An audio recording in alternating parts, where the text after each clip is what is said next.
It's a bit of a close-up, isn't it? Hiya, pals!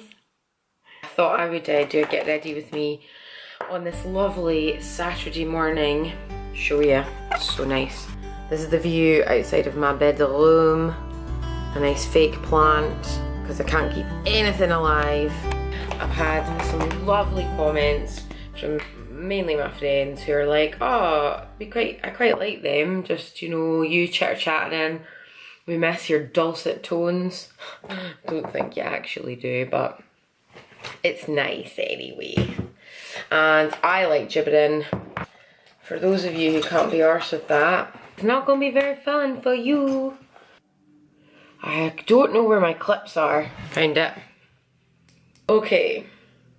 So today is Saturday the 14th of October. We survived Friday the 13th. So that was good. Not really suspicious, but it did sort of like a chord with me when I realised it was Friday the 13th. All the goths out there would have been loving life. I'll talk through what I'm putting on my face just in case you give a shit. It's always the same. I never really change it up, so these aren't really makeup tutorials, but it just lets you see how I chose to put myself together in some sort of way that looks a lot better than this. I use the Body Shop Vitamin C Skin Reviver Instant Smoother.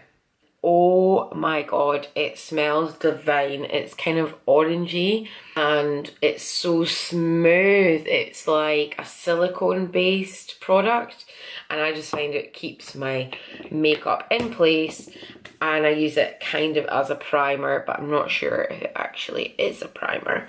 Then I've ran out of my Bobbi Brown Intensive Skin Serum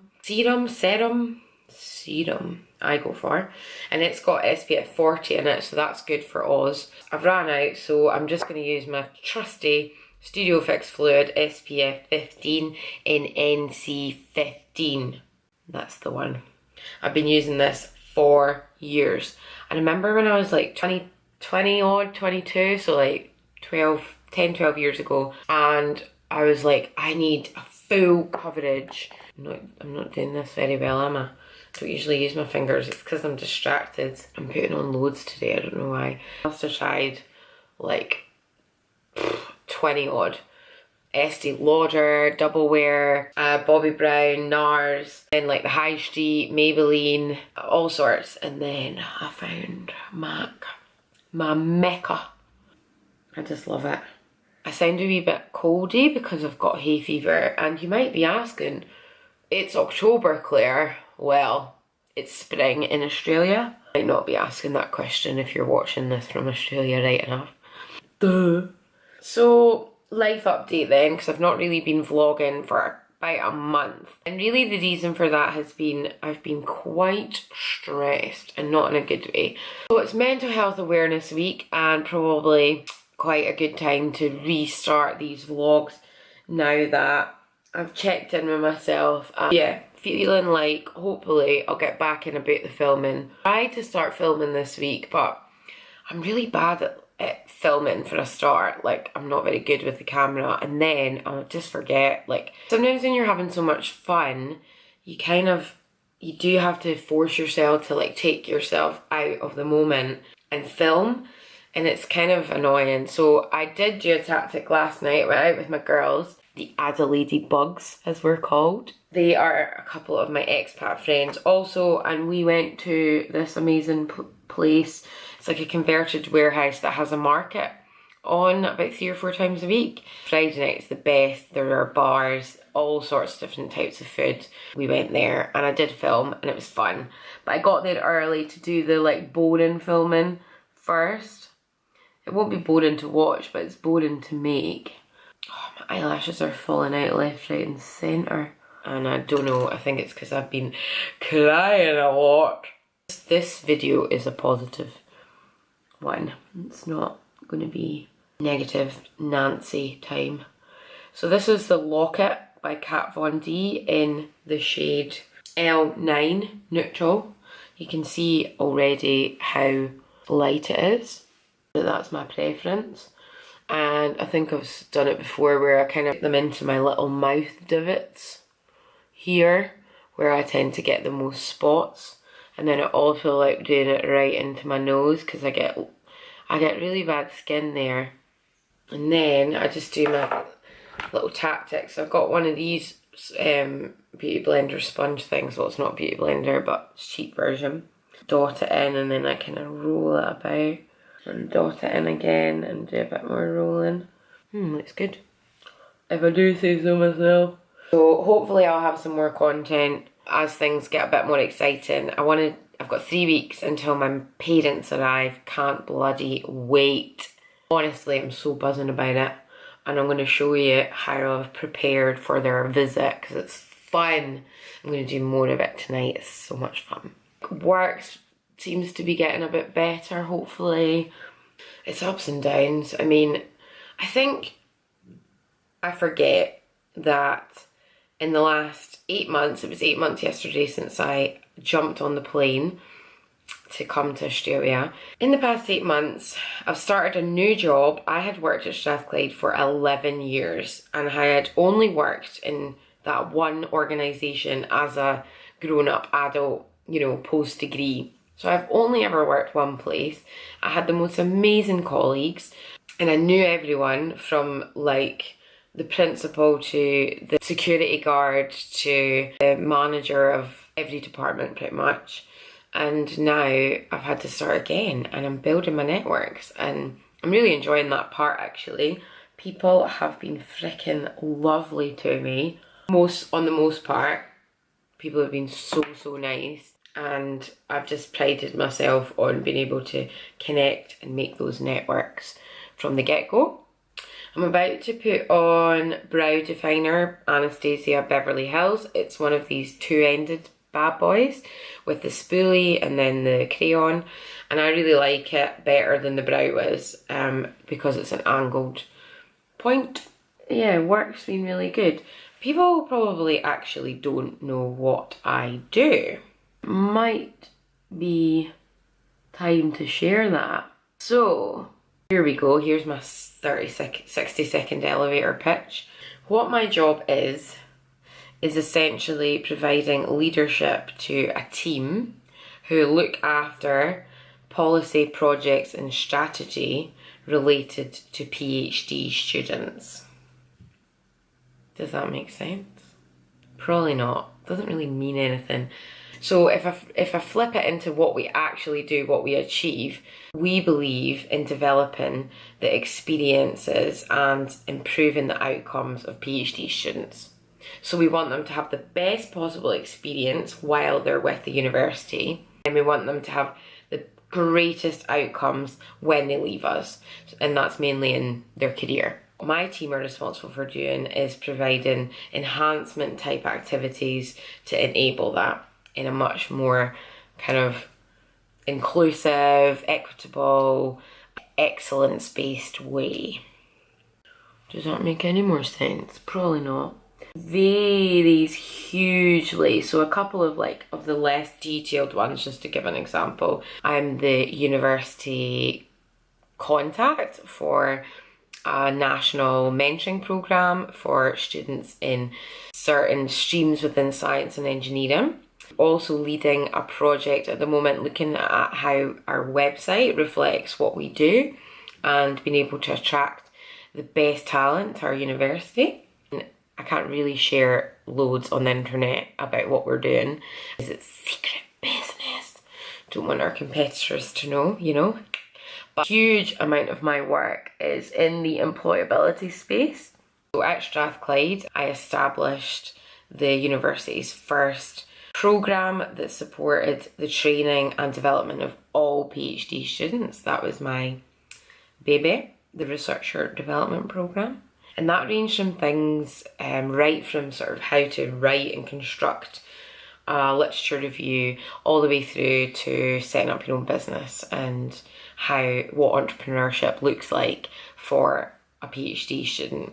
Yeah, that's really where my expertise resides, is understanding the career prospects and limitations of PhD graduates and trying to help them become even more employable by doing their PhD. Yeah, we've got lots of activity in that space. My job is to head up the small team that is in place to support that, and work with the Dean of Graduate Studies in the delivery of it. So yeah, it's quite a fun department to work in, quite enjoying it, really love my colleagues, not just saying that because I know that they watch. I have honestly been welcomed so much and supported, and I feel like I can be myself, which is the main thing for me. So I have a huge kind of mantra about being your authentic self at work and being able to harness like who you are in order to get the work done. And I'm a firm believer that there's not one approach to getting things done, that people should utilize what they're good at and where their values lie in order to undertake whatever it is they're trying to do. And I'm really passionate about just enabling people to do things their way rather than my way or someone else's way. So everything I do has that in mind, like really just trying to make a difference. And I really just like to go against the way that people envisage professionals have to be, where you're just kind of corporate and suited and booted and devoid of personality. That's my main goal in my own profession, and so far so good with how it's going down. I think at UniSA, yeah, I do really love it. I do actually love it, and it's been hard, like it's been a hard transition, and sometimes I've really had the old imposter syndrome. It's probably worthy of a video in itself when you start a new job and you're second guessing absolutely everything, whether you're hitting the mark, whether you're on message, whether you're doing a good job, whether people like your style or they're appreciating what you're doing. You just don't know. And you don't want to constantly go, oh, can you give me a pat on the back? Can you tell me that I'm doing okay? Because that's not necessary either, but you just need to really have a lot of emotional intelligence to try and understand whether you're doing a good job. The fact is, my probation got signed off, so it can't be bad, but I definitely need to work on my confidence. I mean, a lot of the time I think I'm a little bit misunderstood, but who isn't? I'm not always great at having confidence in the right situation, and then the people who I need to see that, the way that I can effectively communicate and how confident I can be when I'm sort of given wings to fly, they don't see that when I'm at my best, because when they are in the room I'm like and it pisses me off. But I'll get there. I think I'm 33. It's a fairly responsible job, and I think I just need to give myself a little bit of a break and do a little bit of a check-in. My plan is at Christmas to come back and do a bit of a check-in when I get back and see how I'm going, how things are travelling. So this is Bobbi Brown Longwear Waterproof Liner, which I shouldn't probably wear with my lashes, but I don't have another one at the moment, and I'm not spending more money. So I just like to have, I think I look better when I've got the kind of the eyeliner on the bottom. I look a lot better actually. So that's work. And really, what does a typical day look like? So a typical day is, there isn't a typical day in my job.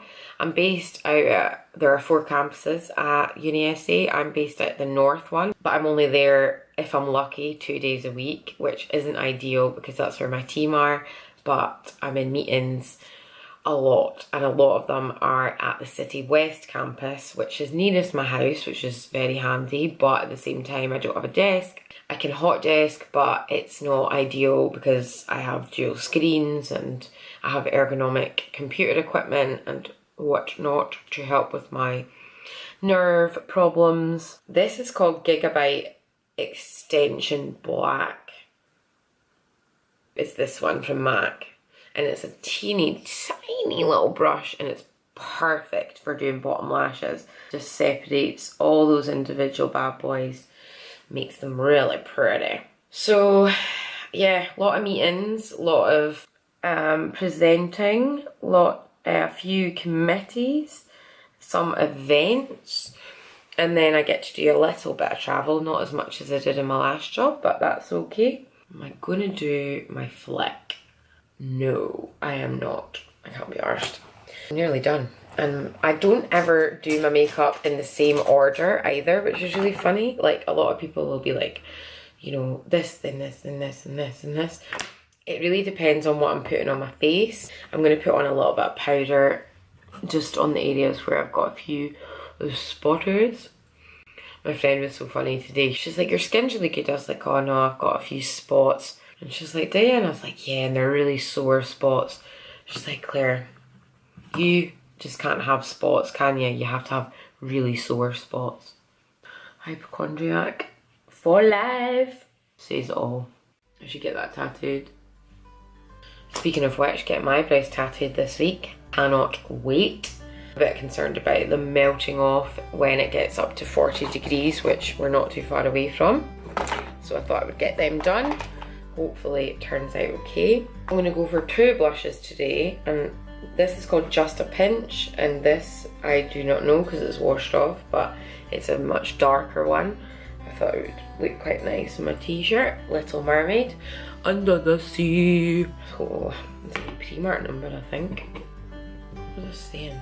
I don't even know. Got an OTT with the blush. Look at this. Okay, I just usually take a beauty blender. Like, that's already looking much better. Oh yeah. And just sort it out. Beauty blenders are so good for so many things. Oh, I love it. But again, too much. So just blend it away. Blend away the mistake. So today we're finishing our garden and I can't wait. It's for my mum coming and we're going to Ikea. It's a beautiful day, which seems like a bit of a waste. However, there are so many beautiful days in Australia. You don't really need to be like, okay, we need to go and lie down and go to the beach and go to the park because the sun's out. Because the sun's out basically half the year. And feeling very lucky. It's so funny. Oh my god, I do need to speak about the fact that I've had like so many funny comments about my Australia vlog lately, and it's cracking me up. Ta-da! Not too shabby for a trip to Ikea. Okay, bye.